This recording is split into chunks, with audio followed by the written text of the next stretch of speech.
Na taki monitor czekaliśmy. W końcu mam u siebie na biurku monitor WUHD, czyli matryca o rozdzielczości 5120 na 2160. Poznajcie monitor od Philips o bajecznie prostej nazwie 40B1U6903CH/00.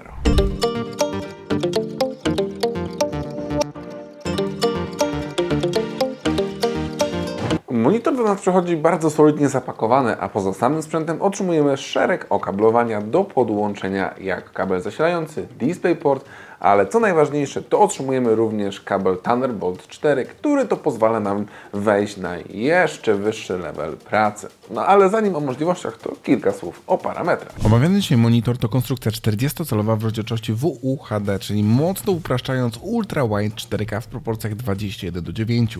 Sama matryca nastawiona jest na biznes i pracę, dlatego jej odświeżanie to tylko 75 Hz, ale za to mamy tutaj do czynienia z panelem 10-bitowym. A tak naprawdę to pseudo 10-bitowym, bo realnie jest to 8 bitów plus AFRC. Producent umieścił w swoim modelu panel WLED IPS o pokryciu komutów na poziomie 134% sRGB, 103% NTSC oraz 98% DCI-P3. Jasność szczytowa wynosi 300 kandeli na metr kwadratowy, a czas reakcji to 4 milisekundy. Monitor posiada bardzo ciekawą budowę, dlatego że znowu mamy tutaj do czynienia z bardzo ładną, stylową, a zarazem masywną podstawą, dość schludnym designem samego monitora oraz szeregiem udogodnień, które są niewidoczne na pierwszy rzut oka. Od boku monitora mamy wysuwany uchwyt na przykład na słuchawki, a na topie mamy wysuwaną, uwaga, kamerę. Powiem Wam, że pierwszy raz spotkałem się z tego typu rozwiązaniem. W kwestii złącz to jest na bogato, dlatego że producent na spodzie poza gniazdem zasilania umieścił następujące porty.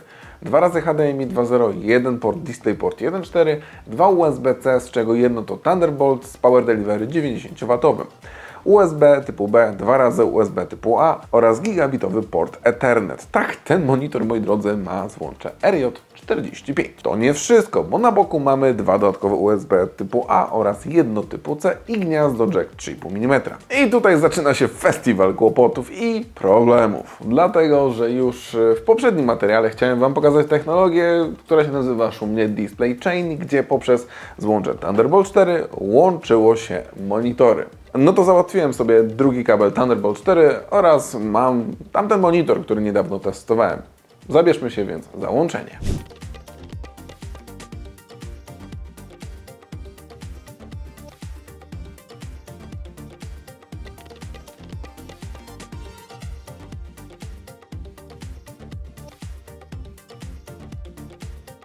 No i nie działa. Pięknie. Znowu coś poszło nie tak. Znaczy działa po Thunderbolcie obraz na jednym monitorze, ale nie jest przesyłany daisy chainem do drugiego. Już Wam powiem i wytłumaczę, dlaczego to był festiwal porażek.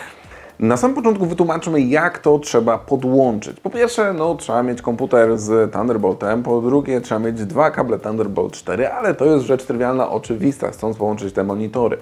No i tutaj w samych monitorach, bo oba te monitory wspierają daisy chaina, tak żeby tutaj wszyscy mądrzy w komentarzach nie wypowiadali się, że ja tutaj źle coś zrobiłem, no to oba te monitory wspierają tę technologię, oba te monitory posiadają złącze Thunderbolt. No ale każdy z tych monitorów posiada 2 złącza USB-C, jedno opisane jako 90W i drugie jako 15W. Jak to trzeba więc podłączyć? Z komputera idziemy z łączem Thunderbolt do naszego złącza 90W w monitorze numer 1, a następnie drugim kablem Thunderbolt ze złącza w monitorze numer 1, które jest opisane jako 15W do złącza, uwaga, 90W w drugim monitorze.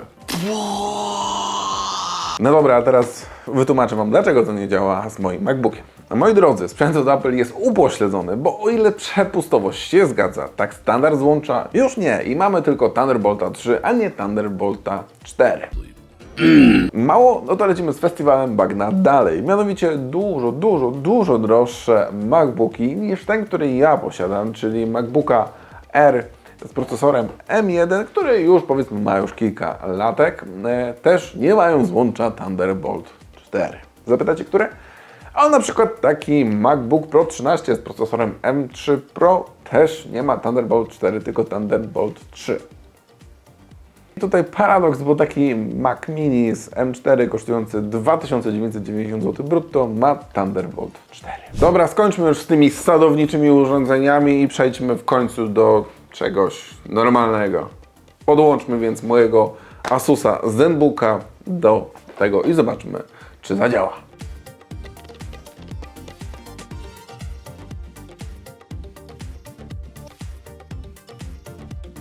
I voilà, wszystko działa. Już tłumaczę dlaczego.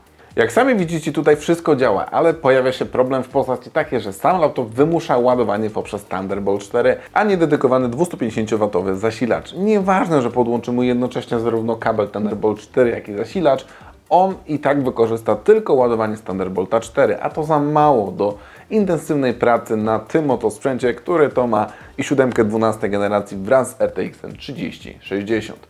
No dobra, czas więc na testy i omówienie wyników, jak spisał się ten oto ekran w testach, jakie dla Was przeprowadziłem, oraz przekonamy się, czy producent nie kłamał w swojej specyfikacji technicznej. Więc lecimy do omówienia wyników testu. Szybkie sprawdzenie white pointu oraz white levelu, no i tutaj przydałoby się lekka korekta. Dobra, zobaczymy, co pokaże kolejny program. I tak, punkt bieli miało być 6500 kelwinów, jest troszeczkę mniej, 6325 kelwinów. Maksymalna jasność, no producent mówił 300 kandeli na metr kwadratowy, mnie się udało zmierzyć 247. Natomiast luminancja punktu bieli to jest inne 0,2387 kandela na metr kwadratowy, przez co współczynnik kontrastu wynosi 1035:1, czyli można powiedzieć, że to jest taki typowy IPS-ik. Dalej przechodzimy do pokrycia gamutów i tutaj mamy 140% gamutu sRGB, 96,5% Adobe RGB oraz 99,2% DCI-P3. Jak to się ima do wykresów? Ano właśnie w ten sposób. I powiem Wam tak, no nie jest źle. Pokrycie gamutów jest całkiem ok. Tutaj producent nie za bardzo nas okłamał.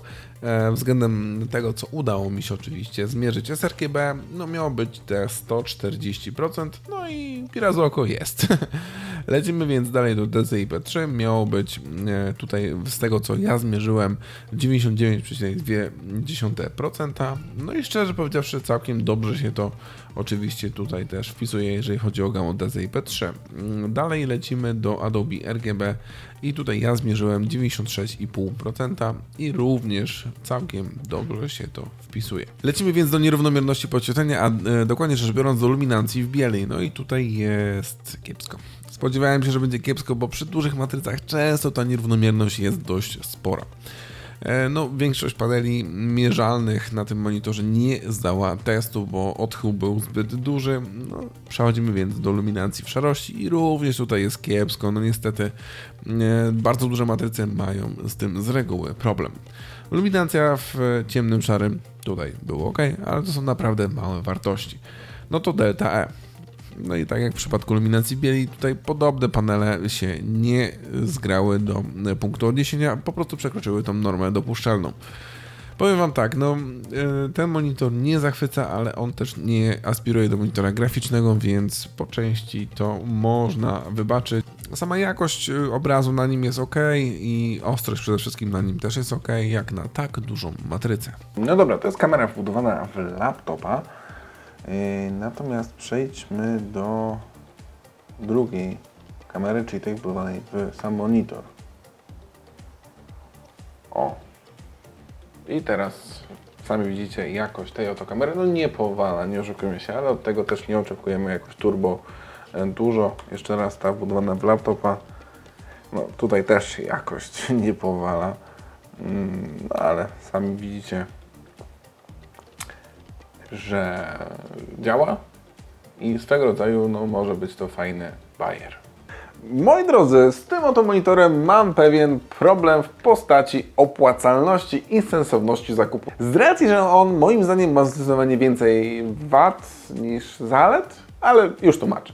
Na plus na pewno zaliczam gigantyczną rozdzielczość, czy dobre pokrycie gamutów, ale znowu maksymalna jasność pozostaje jednak trochę do życzenia i nie jest ona wiele większa od matryc OLED, które jak wiemy raczej do jasnych nie należą.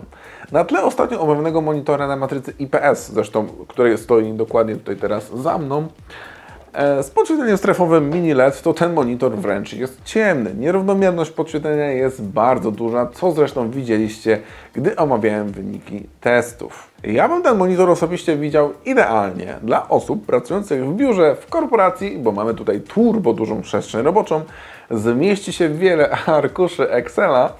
Uchwyt na słuchawki do wideokonferencji to fajny bajer, natomiast sama kamera z wbudowanym mikrofonem oraz wspierająca funkcjonalność Windows Hello pozwala przeprowadzić takowe wideokonferencje w bardzo wygodny sposób. No i inaczej mówiąc, perfekcyjny sprzęt do biura, aby podłączyć swojego nowiutkiego Della poprzez złącze Thunderbolt do tego monitora i po prostu zacząć pracować. Na koniec zostawiłem sobie wisienkę na torcie, czyli cenę. I w dniu nagrywania tego materiału jest to jedyne 5989 zł. Ile? Co uważam za chorą wartość, jak za parametry, jakie oferuje ten sprzęt poza rozdzielczością. No tak było. Nie zmyślam. Kierunek, jaki producent obrał, jest jak najbardziej dobry i słuszny, ale tutaj na razie chyba płacimy horrendalny podatek od innowacji i nowości. Dajcie znać, co Wy sądzicie na temat tak wielkiej matrycy do biura. Ja osobiście wybieram OLEDa za ułamek ceny i osobno jakiś monitor referencyjny, jeśli sam OLED byłby dla mnie niewystarczający. Natomiast jestem bardzo ciekaw Waszej reakcji na tak wielką matrycę, która to niewątpliwie budzi wrażenie i respekt też chociażby rozdzielczością, która w końcu uległa zwiększeniu z tego Ultra Wide 1440p do Ultra Wide 4K. Linka do tego monitora pozostawiam Wam w opisie tego materiału, jak i wiele innych przydatnych linków również znajdziecie w opisie tego filmu. Z mojej strony to by było już na tyle. Jeżeli materiał się podobał, będzie mi niezmiernie miło, jak zostawicie po sobie jakiś ślad w postaci chociażby łapeczki w górę, subskrypcji wraz z dzwonkiem powiadomień, żeby nie ominęły Was kolejne filmy, czy też komentarza, w którym się podzielicie się swoją chociażby opinią na temat tego sprzętu. Ja Wam gorąco dziękuję za uwagę do samego końca. Mówił Chemik. Do zobaczenia, do usłyszenia.